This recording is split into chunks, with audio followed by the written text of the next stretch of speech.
it with a bitter look, some with a flattering word.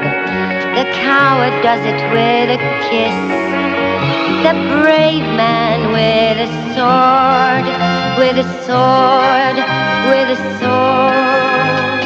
Each man kills a thing he loves, each man kills a thing he loves. Da-da-da, da-da-da-da. Hey everybody, I'm Jay Bullington. And I'm Keith Carcino, and we want to know, Have you seen this one?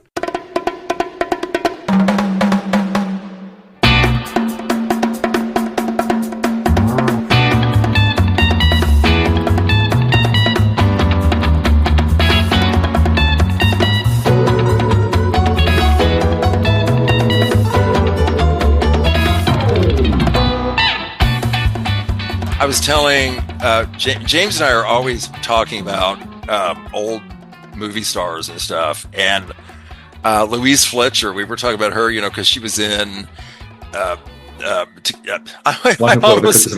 I almost said To Kill a Mockingbird. Wrong bird. Wrong bird. She was in One Flew Over the Cuckoo's Nest, and then I'm watching an old episode in the background. It was just on a Perry Mason. And I look up, and there's Louise Fletcher, because James and I were talking about how that's like the only good that's the only good performance that we ever anyway. I'm not going to speak for James. That's the only good performance I think she's ever given on film. The first time I ever saw her was she was the grandmother in Flowers in the Attic. Oh, that's right. You know what? Yes. Yeah. You know what? I Yeah. have to admit, I forgot about that. And she was pretty good at that. Good at that. She was. That was a pretty good part for her. I But forgot she was still about but she was still kind of frigid. Yes. Yes. Right. And I think that lent to her success in that part, though, right? Yeah. it did. James, you know what? Okay, we're blah, blah, blah about this and we're recording, but would you check your audio? Click on that, make sure the arrow's next to it. Okay. Can you hear me? Is this? Oh my God. So much better. Oh my gosh. That is legit. Okay. Good move. Good move. That's hilarious that we thought you sounded better, but oh my God, now. No. Okay. Now. It hit me God. because at first I thought, you're just in an echoey room. No. And you then know I'm what? like, You should no, go no, back. no. He's making us sound bad now. I think we should. He sounds too good. Okay, and with that said, everybody, Histophiles, welcome to episode number 246. Keith, how you doing, buddy? I'm doing great, my friend. I'm Jay Bullington, and I'm Keith Carcino, and I'm doing fantastic. And we got our good buddy James Huddleson with us. James, how you doing? I'm doing great here. Oh, and you sound great, dude. Oh man, thank you. On this nice, I guess it's fitting that it's clear when it's outside. It's all like rainy and stuff. Oh, I know. It's really, is it? Oh, I'm jealous. But we really needed it. The only problem is my dogs won't go out and pee. So I'm afraid that I'm going to the movies later, and I'm afraid that when I come home there might be an accident in the house. Cross that bridge when you get to it, right? Yeah. I know.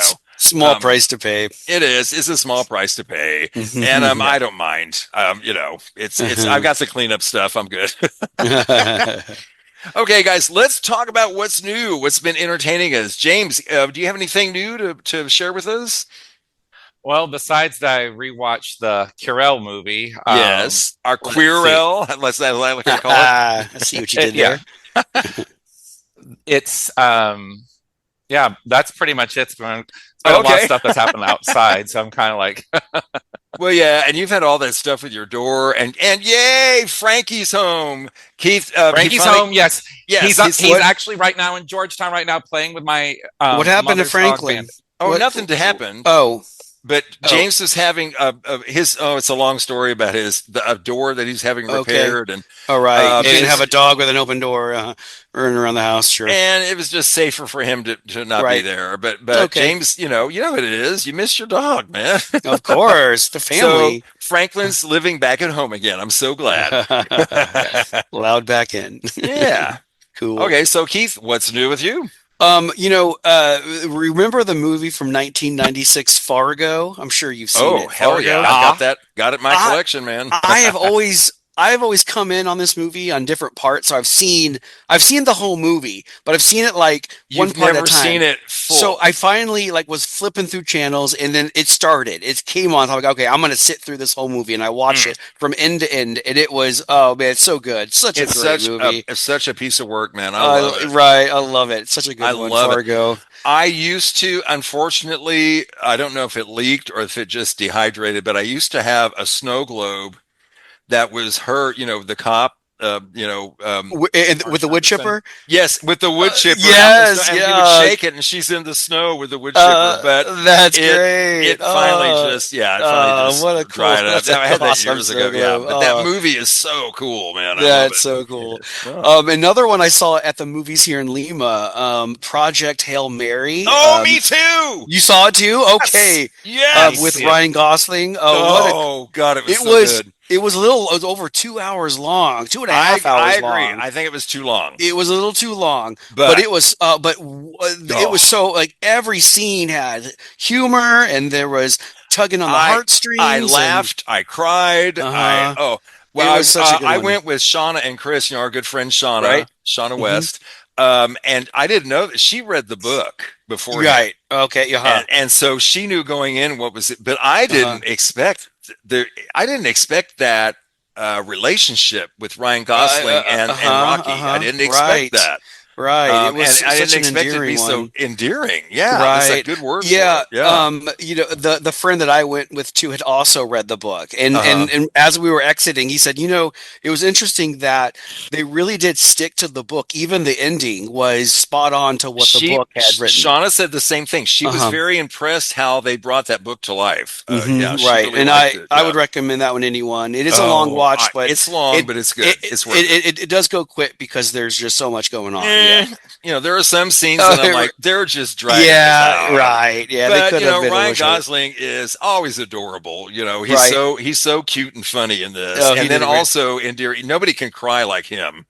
Oh, in fact, if you can see it at the Alamo, go there because they have a great pre-show where they do the Ryan Gosling crying, mix, and it's just this wonderful edit of all him crying in all these movies. Oh, that's great. And also, then they do Ryan Gosling screaming. He screams in all these. Such a versatile actor, isn't he? Very, very, yes. There's one other one that I just started, and I started watching this one because I kept on seeing these little Instagram shorts in my feed of the show From. Have you heard of From? No, I don't think I have. It's interesting. I gotta say, it's basically kind of like this town that you can't get out of, and everyone has to go inside at night because these human-like monsters come out, and they'll come to your window, and they'll like knock on your window, and they'll whisper these things to try to get you in, or to try to let them in. And as soon as you do, they unleash this they turn into this crazy monster that rips you apart. And I'm only 4 episodes in, Ben, but I am really liking the way it starts. And again, check it out. I think it just finished 3 seasons. It's from 2022. Wow, and there's I've never 10 heard of episodes this. per season. I'm surprised you haven't heard of it. Where are you seeing it? I'm watching it on my little. I have like a streaming service. I believe it is on. I'm not sure yet. I'll get back to you on that. Well, you could probably look it up on IMDb, and it usually tells you where you can find them. Right. Yeah. I'm sure on Look Movie Okay. you can find it on the series From. there too. Okay, or From. Google it, It's folks. called From. Yeah. Or as we used to say, GTS. Google that shit. Google that shit. But I recommend it, especially like horror movies, monster movies. Is the one for you. Okay, James, you got James? something on it? Yeah, I was looking it up real quickly on here. I didn't. There's only one person I recognize from that cast, Yeah. and it's Catalina Sandino Marino. Who Yeah. I remember from almost 20 years ago. That movie Maria Full of Grace, where she played a drug mule. Yeah. What a great name. okay, Too. What a okay. great name.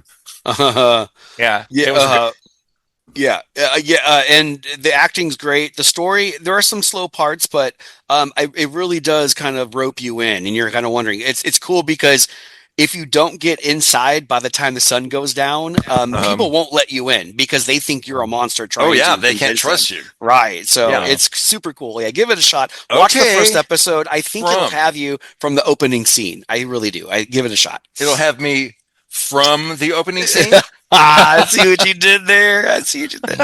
But that's all I got for me. How about you, Jay? What's been entertaining you? Okay, well, I went to see our friends Misty and Mandy in Abilene a couple weeks ago, and it was so great. They say hey, and I love those two. It's so funny because I'm a night owl and a late sleeper usually, but for some reason I woke up super early. So I turned on the TV and I was flipping around and I started watching on Netflix. I'd heard of this show. It's called Love on the Spectrum. Oh yeah. And it's these autistic people and looking for love. I fell in love with these people in a heartbeat. It was so darling. These people, all these people, they found the most wonderful people for you to like be with.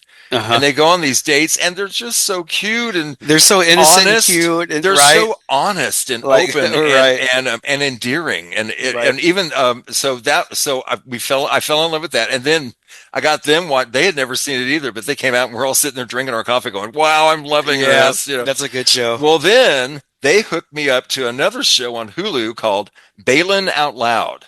Yes, yeah. Do you know this?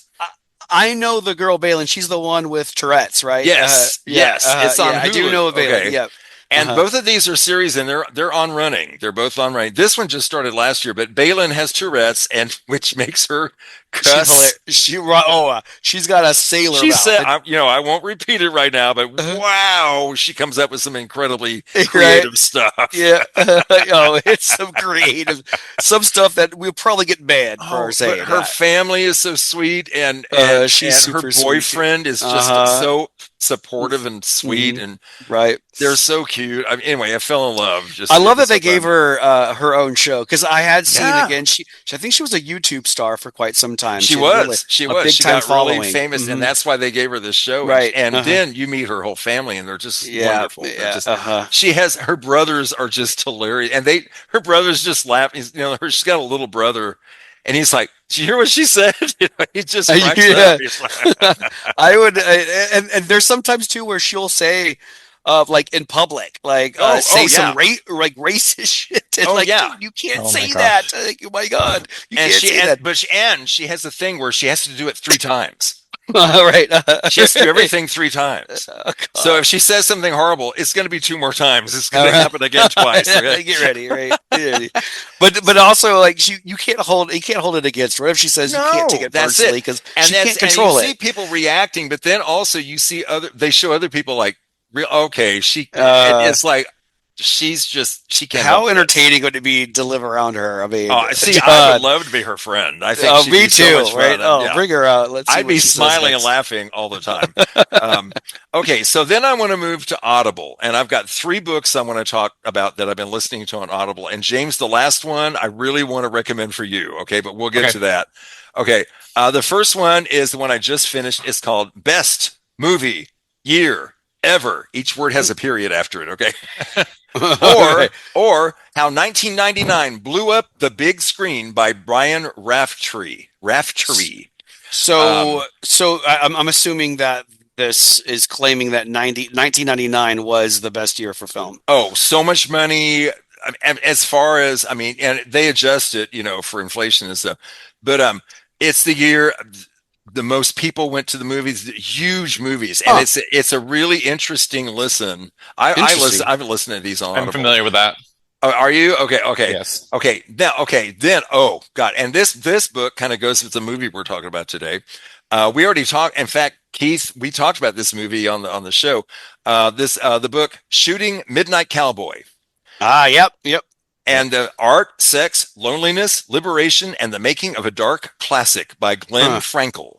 Fascinating look into gay life in the 70s in New York. Oh my God. It was like, because all these people making Midnight Cowboy, so many of them were gay involved in it, and they were living in New York, and they filmed it in New York, and it's fascinating. It's just, I felt like I was in it, it was really well done. Okay. The last one, and James, this is the one I really want to recommend for you. Box Office Poison, Hollywood Story in a Century of Flops by Tim Roby. Tim Roby is a British film critic, and he's gay, and he also narrates the book. He also reads the book, and and of course with that British accent, it sounds so proper and respectful. And then he'll drop a bomb every couple paragraphs. I mean, just bitchy queen, but very classy. It's just hilarious. James, I highly recommend it. It's really good. It's really fun. So it's kind of on the same vein of like Graham Norton and stuff like that, the way he talks. Yeah, except not as blatantly comedy. You know what I mean? Because he really does discuss, details of the films, and he really does. It's really interesting. But he's just got this. Yeah, he's just got this vibe about him that he's just right above. I'm gonna kick their ass. It's it's really fun. Really fun. I really enjoyed it. So recommend it highly. Box Office Poison. Okay, let's move on to our film. I talked about Midnight Cowboy. I talked about a gay author, and now let's talk about a very gay movie, another gay movie. It's from 1982. And by the way, Keith, this is our 344th film. Wow. Okay. Wow. That's pretty amazing. And you would call this one a gay film, though? It wasn't really that. Oh, you think? I'm just kidding. You think? I don't know. Okay, folks. Yeah, we're going to get into this. 1982, it's Querelle. Or as I say, Querelle. Querelle. Here we go. You have a brother. So what? You never mentioned him. Why should I mention him? You're very much alike, aren't you? That's what other people say. But it isn't true. Querelle is a sailor. Maybe it's true. And you love one another more than you'd like to. Bullshit. We're brothers, and that's all there is to it.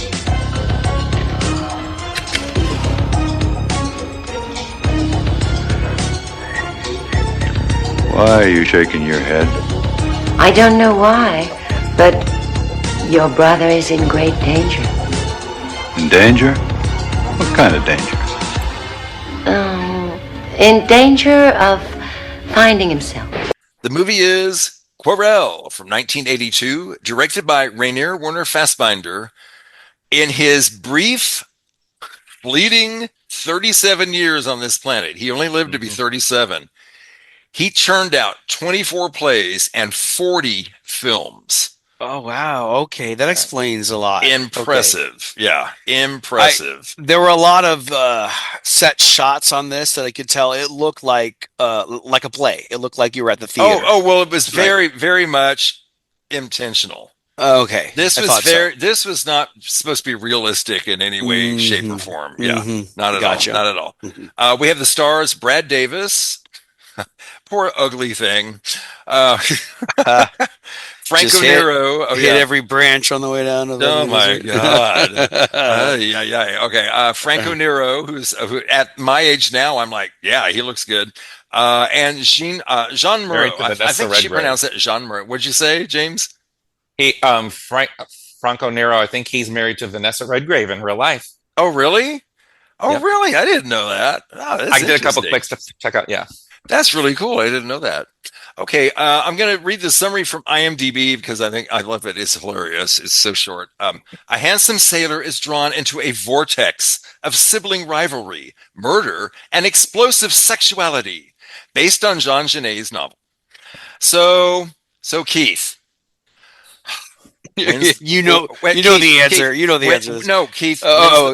When's the divorce? What do you mean, when's the divorce? What do you mean? Well, when this movie came out in 1982, it was widely believed that if you went to see this movie, it would turn you gay. I have to say, it's got me leaning the other direction a little bit. Oh, maybe great. Maybe not fully, but it's got me considering some things. Okay. Well, when you have somebody looking like Brad Davis, how can you? I know. That's why I was telling James. I'm going to watch this movie. I can't believe I have to look at this unattractive thing for poor me. So that's what Shauna said when we went to see Project Hail Mary. I said, it was a little long. She said, "Oh, she get tired of looking at." Did she get tired of looking at Ryan Gosling? I'm like, okay, no, I did not. Okay, so the movie, and this is Brad Davis, his Querelle. His name is Georges Querelle. He's supposed to be Belgian. But he didn't. He purposely said, "I am not going to attempt that accent." I do. Yeah. He said that in the audition, and the director said, "No, don't. We're not. Nobody's going to think about where you came from in this movie, and you don't. So anyway, his ship La Vengeur, which is the Vengeance. It arrives in Brest, and he visits the Feria. It's a bar and brothel for sailors run by Madame Lyciane, that's Jean Moreau, whose lover, Robert, is Querelle's brother. Okay, and we're getting started in this movie. But before we go any further, James, what is your history with this movie? My history with this movie, well, I would say that it was definitely part of the Gay Awakening, but I will also say that this movie is the most Tom of Finland movie. Oh, baby. And Keith has no idea who that is. I was going to say, what does that mean? Tom of Finland is an illustrator, very famous for doing gay, very hot gay men in like sailors and cowboys and always half naked and all leather. Very, I mean, just totally out there gay. I mean, where they're looking at each other lasciviously, and there were some. He did some he did some nudity. I mean, he didn't do explicit stuff, but he did nudity. Okay, some tasteful nudity. Okay, gotcha. Okay. Well, maybe not. I'll tell you what. He was very talented, though. There's a movie about him. James, have you ever seen that? I can't remember the name of it, but there is a movie about Tom of Finland. Yeah, I've heard of it. Anyway, Keith, there's no reason that you would even know who he is. But if you're gay out there, folks, you gay men, you know who he is. This movie here had some of the YMCA characters. I noticed too. There was the cop and the sailor. Well, there was a few away from it. That's hello. Was that is it digital? And that's went back in like the 70s and the early 80s. You went to New York and you went to where all the gays are, and they're all dressed like that. Okay. Okay. They really did dress like that. Oh, wow. Out, Okay. Not everybody, but a lot of you. But you saw all that, it was because they felt free to do these fantasy things and just do whatever, because nobody was judging them there. Mm-hmm. Okay, so Querelle has this. I wanted to ask you, Keith. Now this movie came out in 1982. I was 22. So it's so funny. My friends and I went to see this, and the first time we saw this movie, I couldn't even hear half the dialogue because there were so many queens in the audience. This is in Houston. Oh, just like there were so ranting, many queens screaming, whooping and hollering and having. It was a party. It was a party. So I had to go back and see it again. And what I did was I went to a really late showing where I was able to sit there and actually watch it. And I tell you one thing that really got me about this movie, and we'll get into the plot, but the music really haunted me. Mm-hmm. Mm-hmm. And sitting there that second time when I could really hear it. Especially those vocals where the chorus is doing that. I walked out of the theater just kind of floating on that music, So Keith, let me ask you: have you ever heard of this movie? This is the 15th time I've seen it. No, I'm just kidding. No, I've never seen it. I had no idea. When you said the name, I had no idea until I found it, put it on, and I was, in for the ride. No turning back now, right? What you locked in, up the roller coaster. This is one of those movies I'm watching that I make you watch the whole time I'm watching. I'm going, you're like, what is Keith, okay. There were some parts, man, that we'll get there, but man, goodness. Oh my goodness. So Querelle has a love-hate relationship with his brother, and when they meet at La Feria, they hug, they embrace, but they're also punching each other slowly in the belly. Yeah. It's like, I love you, but I hate you. I love you, it's a love-hate relationship. So you see, obviously, a complicated relationship. But to me, this is really the scene where you realize nothing here is going to be real. Nothing here is normal. I mean, it looks fake already when it starts. Mm-hmm. But when you see this scene, it's like we're not going to see normal interactions between people. These are going to be very, stylized. Yeah. So Lysiane's husband Nono works behind the bar and also manages Laferia's illicit affairs with the assistant of his friend Mario, a corrupt police captain. Nono, he reminds me of another actor, and I can't think of his name, and he's actually not as buff as Nono is. He's actually a small actor. Oh, God, he was in Boogie Nights. James, I mean in The Face. The one who ran the club. What's that? I can't think of that actor's name. Let's see. I know what I'm talking about. Like Luis Guzman? Yes. That's it. Okay. Is that it? I think that's it. Yeah, He looks in the face, not in the body. Right. Totally different bodies. But in the face, to me, they look alike. Okay. Yeah. I see the resemblance. Okay, so Querelle makes a deal to sell some opium to Nono. I've got opium. What's opium?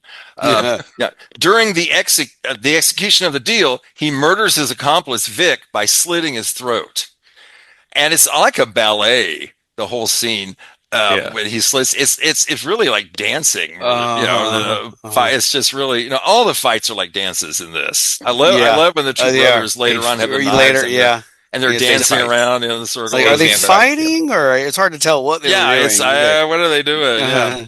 So after delivering the drugs, Querelle announces that I want to sleep with Lysiane. I'm going to sleep with her now because I'm a man. And it's like, okay. And so he knows this means he's going to have to throw the dice with Nono. So this is why he's doing it. He doesn't want to sleep with Lysiane. He wants to sleep with Nono. And he doesn't want to sleep with Nono. You know what he wants from Nono. Right. Who has the privilege of playing a game of chance with all of her prospective lovers. If Nono loses, the suitor can go ahead and have sex with Lysiane. But if the suitor loses, he must submit to anal sex with Nono. We're just going to say anal sex instead of what I'm thinking of calling it. Which, according to Nono's maxim, that way I can say my wife only sleeps with arseholes. Nice. I love that. It makes sense. Makes sense. It does. And so he deliberately loses the game of dice, and you see him, cheat to lose, so he can be sodomized by Nono. That's better than anal sex, I guess. Is it? I don't know what's better. I just keep thinking butt fucked. I'm just going to say it. Just say it. Anal intercourse. BF is butt fucked. There we go. BFing. Okay. BFing. Yeah, they're BFing. Basically that whole scene's basically almost the original Haktua. The real what? The original Haktua. Oh, spit on that thing. That's the. Oh my God! I told James when I was watching it. I texted James. Oh my God, James, the spit. It's. Oh man, I gotta say that's one of my more memorable favorite scenes. Was that? Is it really? When he spit on that thing, I was like, "Oh, it's awesome!" I'm so glad they showed that. That was so cool. I know "cool" is the word I would use, but if you're listening and you haven't seen this movie, why would you do that? I don't know. But when we say spit, they're not spitting at somebody. They're using spit as a lubricant. It's a lubricant. That's exactly. It's necessary. Yeah. Oh my God. So when Nono gloats about Querelle's loss to Robert, who won his dice game, the brothers end up in this big fight. Afterwards, Querelle has sex with Mario. The cop, with the cop. Yeah. Mm-hmm. So, and this movie cracks me up. And it did back then too. Yep. It was, to me, this movie is very humorous. James, you're nodding. You agree? Yeah, it's humorous, both intentional and unintentional. I agree. Sometimes I think they didn't realize I was going to laugh. We were going to laugh at this, but But what I love are these scenes where they're talking about, oh, don't you love having sex with a woman? Aren't they sexy? And meanwhile, they're just like practically making out with the guy while they're saying that. Right. I would say very amusing. I think it was very amusing. Yeah. And I appreciate that because it definitely kept my interest through the whole thing. I'm glad. Okay, so back on the ship, a builder, Gil, he murders his workmate and Theo, who had been harassing and sexually assaulting him. Okay, so he got rid of him. Gil hides from the police and ended up in this prison. and it's an abandoned prison. And Roger, who's in love with Gil, little Roger, establishes contact between Querelle and Gil in the hopes that Querelle can help Gil escape. So Querelle falls in love with Gil, but who closely resembles his brother. By the way, same actor playing Gil and the brother Robert. Really? That's the same. Is that wrong? Didn't really? you notice when he put the mustache on? It was there he is. That's him. Okay. Same actor. Yeah. Oh, interesting. Yeah, much like Sinners. All right. The original Sinners. Yeah. It's been done. Well, actually, Betty Davis did it years ago. And also Patty Duke did it. Lots of people have done that. Yeah. The Patty Duke show was, famous, but Betty Davis did it before that. So Gil returns his affections to Querelle, but Querelle betrays Gil by tipping off the police. So now, why did he do it? Yeah. Why did he do that? I can't answer that question. James, do you know why? Or just because he found an easy way to get out? But he said he seemed to be in love with him. So James, why do you think he did it? Well, as the song goes, each man kills the thing he loves. Yeah. Shit. I was thinking maybe it was because he was maybe afraid of being targeted for Vic's murder. Maybe he wanted to put it on him. I know he's thinking of himself. Yeah. But he acts like, I'm like he's in love, and he was just like, the first time I saw this, well, actually the second time. The first time it was hard to notice much. But the second time I saw this, I really was like, this, they're going to be the couple, because I thought it was going to be Franco Nero, which, of course it ends up later, but spoiler, huh? But I was so surprised when he betrayed him. I just wasn't expecting that the first time, So Querelle arranged it so that the murder of Vic is also blamed on Gil. So he made it all look, Gil done everything. He's making it all, look like him. So this undercurrent of the film is that Querelle's superior, Lieutenant Seblon, that's Franco Nero, is in love with Querelle and constantly tries to prove his manliness to him. He's always trying to be manly. And Seblon is aware that Querelle murdered Vic, but he decides, no, I'm going to protect him. Which, why? I can't tell you, except that I like this guy and I think he's hot. I mean, that's the only reason exactly he did it, why. Yeah, that's exactly why. So, and then, I've gone quickly through this plot, but the film ends with the sailors aboard Lavender, presumably about to leave port, and then this broken Lysiane, spurned by Querelle. Oh, poor thing. Did she really think, Did she really think he was going to? She hoped so. I mean, she hoped, but come on. Anyway. Reality. She conducts a tarot reading for Robert, and then she starts laughing, and she realized, you were never brothers. You were never brothers. And she's laughing like maniacally, like she's going insane. And Robert's like, what? And then we see Querelle's birth record transcribed on screen, and supposedly they weren't brothers, according to that. And then the movie ends. So, poof. Gotta say though, the script, like the writing, was really done well. I thought I loved the the monologues and then the narration. Poetic. You're right, Lieutenant Sablon, his recordings. Oh my God! It's so and cool. They were so poetic and yet so vulgar. Yeah. I love how they mix both those up. Yeah. Another thing too was the part of Lysiane. I thought they picked an older woman. Surprised they did. I don't know if that were. I thought they could have picked a younger, more attractive woman. Here's maybe the thing. Not that she wasn't attractive. Just she's the same age as they are. Oh, yeah. She's the same age as it. Yes. She's the same age as they are. I think Brad Davis was younger, but all the other guys, they're all the same age. I mean, Robert, they're the same age. Okay, then. So, I loved her little song that she sang too. It's like stuck in my head. Is the thing. Yeah. I love when she got la da da da yeah. da. That's and by the way, you all haven't heard it yet, but I want to play it for you. But that I'm starting the show with a tiny little clip from that. So good. Okay, I hope you would. I think that's a good move. Yeah. Nice. So I actually thought that it was kind of fitting for her, but I thought her being a little older kind of fit older than like most Right. grandmadam, Yeah. kind of thing. Right. Like Yeah. late 40s, early Yeah. 50s. It seemed. Like, See, she's seen it all, and she's Sure. yeah. Yeah. Oh yeah. And she is the madam, so she would be older than, That makes the sense. girls, Yep. Right. so yeah. That's true. But she was the same age as the guys, though.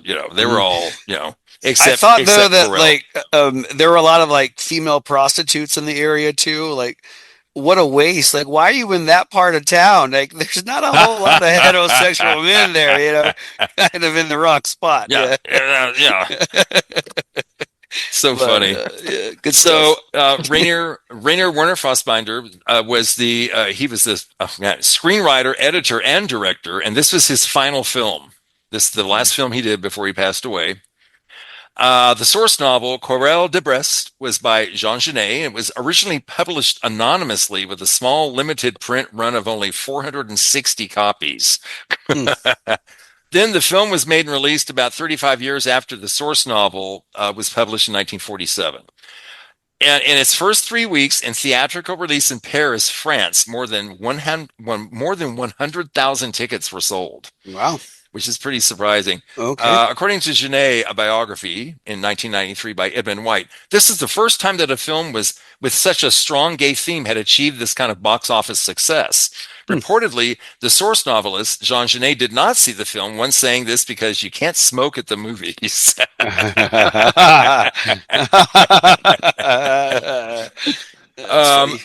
I love this. They did some costume tests, and the initial costume tests they did with Brad Davis and 2 other actors in their snug-fitting sailor breeches. They were determined too revealing for mainstream audiences, so they had to wear really tight underwear on filming to avoid that. The bulge. And then when you know this, Hamilton. when you watch it, when you watch it, you can see a couple times their expressions, and after you know this, it's like, you can see them kind of, yeah, just little bits here and there. Yeah, sure, you can't see it. Okay, let's hear from some critics real quick. We got Rudy Obias from Battleship Pretension. I love that. Battleship Pretension. That's a fun site. It's bold, confusing, off-putting, and at times very ugly and violent. Guess he didn't like it. Michael Bronsky from Gay Community News in Boston. The images on the screen are all the right ones, but there is little feeling to back them up, making them valid. Not making them valid. It's homoeroticism without the eroticism. Do you agree, James, with that? I mean, I don't agree with that. Would you call this movie erotic? Well, I know they have these sex scenes, but I mean, I can't say that I got turned on. You know what I mean? What do you think? Well, maybe the eroticism comes from the constant showing of their sweaty bodies, and they're all. I mean, it is very sexual. It is very sexual. I guess it is. I guess it is.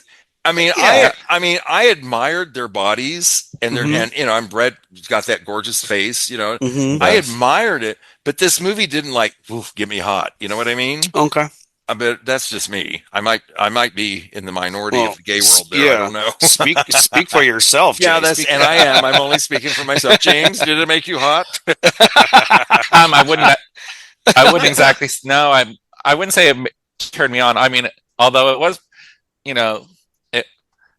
it's. I wouldn't fight the sight of seeing Brad Davis, all thank you, dirt, thank you, stuff like that. That's yeah. I mean, he's pretty to look at. It's like looking at a pretty face. Yeah. Sure. Good looking actor, and I've already told you this before. Basically, probably one that never really got the. No, unfortunately, I don't think he lived long enough to show everybody what he could really do. Yeah, he was in that. He was in The Normal Heart. Like that, the play, and I think he was like the original one of that. But yeah, I hear he was very good in it. I haven't seen it, of course. But it says he died at 41. Man, he's young. Yeah. Too bad. I know. Really stinks. He was in a movie that you probably seen, Keith, Midnight Express. Oh yeah. Okay. Yeah. That was him. Yeah, late 70s. Yep. Okay. And there's a gay theme in that one too. Yep. The shower scene where the guy comes up to him and he's like, "Yeah," and Brad's like, "No." But he's saying, but he says it so nicely. He's like, "No, sorry, but I no." respectfully decline. Okay. Okay. Okay. We got Eric Henderson from Slant Magazine. Pride is many things, but this year it's mostly the cut of Brad Davis's muscle shirt cradling his cleavage like no piece of cloth has this side of Marlon Brando's Stanley Kowalski. Wow. That's cute. Woo, That's baby. a good one. That's a good comparison. Isn't that a good? Yeah. I can totally see. I mean, I totally saw Stanley Kowalski when he had the tank on. I'm not going to call it what they used to call it because that's not appropriate anymore. The beater thing, they used to call it anyway. Oh yeah. Okay, the tank top. Just call it a tank. Yeah, call it a tank. Okay, scores. IMDb 6.6. These are all kind of Rotten Tomatoes, tomato meter 65%, popcorn meter 70%. So the audience was. Okay. I'm a man of the people. Man this people, time. hey. But not by much. 5%. That could change any moment because that always changes. So James, I know because we talked about this movie. I know you would recommend this movie, correct? I'd recommend it. Is it the most? I mean, is it realistic? No. But but that's it's a film. I could probably go as far as the score goes with it. I'd probably go probably about 7.77. Okay. Let's do it. I think I would give it a 7. I think I would give it an 8. Yeah, that's just. I'm gonna give it an 8. Let's start doing that, Keith. Okay, yeah. Let's start on doing a 10 that. point scale. I like it. Yeah. Okay. So first, Keith, I'm going to ask you: would you recommend this movie? The acting was pretty. It left a lot to be desired. There are a lot of actors that I thought the acting was pretty shitty, man. I gotta say. Okay, but I can see your. The acting wasn't great, but I loved the plot, the dialogue, the monologues. It was to look at. The lighting and everything. It sounded good. It was interesting. Mood and I would certainly recommend this one. Okay. I really liked it. I really did. Cool. I was So entertained what score the whole would you time. give it? What score would you give? I'd go 6.5. 6.5. Okay. Yeah. Nice. 6.5. Okay. I'm but I glad would you recommend enjoyed it. Yeah. I did. I wouldn't recommend it to anybody. Yeah. Well, but, I understand that, and it's not one you're going to share with Carissa. Of course not. But it's one that that's I his daughter, enjoyed. y'all. Right. It's one that I enjoyed enough to where I could watch it again. I thought it was good. Awesome. I wasn't sure when I was watching it because I was like, really? Oh, but then another scene would come up and I'm like, oh no, he's going to laugh at this, or he'll like this, right? So I think even like the more extreme it got, the more I was glued more to entertaining. It. Yeah, absolutely. Right. I was like, I can't stop watching. And I so feel like the more it went there. Yeah. Yes. I feel like Fassbinder was. I don't know. Maybe he knew that he didn't have. I don't know if maybe he knew he didn't have much longer. I don't know. I feel like he was just like, I'm going there. I'm glad that he did, because if he didn't, I probably wouldn't like it. I probably wouldn't. I don't think it would have worked. I'm so glad he did. It wouldn't have. I know. He had to. Yeah. It was good. Cool. Good move. Okay. Good choices. Cool. Yeah. Cool, Keith. Yeah. Okay, folks, you can find us on Facebook or Instagram or X, any social media. We're there. And you can find the podcast on Apple, Spotify, Amazon Prime, YouTube, wherever you get your podcasts. There we are. And wherever you find your pods, please subscribe to us and leave a rating. We would like to hear from you. We'd appreciate it. Please do. Yeah. Yeah. So, Keith, what's in store for me next time? So this is a more recent movie. It's from 2025. It's actually based off of a book. It's called The Housemaid. And it stars Sydney Sweeney and Amanda Seyfried. I love her. Okay, and it's based Keith, off of a book. Oh, yes. I've been wanting to watch this. Oh, my God. Okay, awesome. I am really interested to see how the conversation goes with this one. Okay. There's a lot going on with this one. I have been wanting to see this. Oh, good. I love Amanda Seyfried. I think she's so good. Yeah, me too. And Sydney Sweeney, the thing is, she's so famous, and I think, was she on, what was the show, Euphoria? Euphoria. Yeah. Did y'all watch that? I didn't. No. I haven't watched it. I've never seen it. And no. well, I may be prejudiced because I keep hearing that it's really for younger people. Okay. And I keep hearing, oh, it's all young people. And it's like, so I haven't been that attracted to, Well, I hear that she's really good. And this is the first movie I've seen with her in it. I know that she's a rising actress and kind of a hot name right now. So this is the first time I actually experienced what her acting chops. And I was impressed. Like she can hold her own. She kept up with Amanda. Yeah. Huh? Oh, for sure. Okay. Yeah. Because Amanda's good. Yeah. She and you see her like this is not your what is it? What's that movie she was in that she plays this? Mean Girls. Mean Girls. Yeah. Mean Girls. Yeah. This is a completely different part for her. And it's so good to see her versatility as an actress. It's really nice to see. Paul Feig is the director, and he's done lots of stuff. He's done lots of stuff. We did the Peanuts movie. I didn't know that. Cool. Oh, I love that movie. Okay. Well, cool, man. I've been wanting to see this, so I'm looking forward to that. All right. Looking forward to it too. Well, we got to thank our buddy James Huddleson. Of James, course. thanks for joining us. Sounding good, buddy. Yeah. It's always a pleasure to have James on. Sounding so good. Yes. Awesome. Well, thank you for the headset. Man, I can't believe how that popped up. It was like, and I was talking to you on the phone when it happened. It's just so funny. Oh, wow. I was like, what the hell? It was meant to be. Meant to be. Absolutely. Okay. Well, also meant to be is our next episode when we go, when the housemaid comes to clean up, I guess. Nicely done. This is good. So until next time, I'm Jay Bullington. And I'm Keith Carcino. And y'all keep watching movies.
Bye-bye. Okay. Bye-bye. Okay.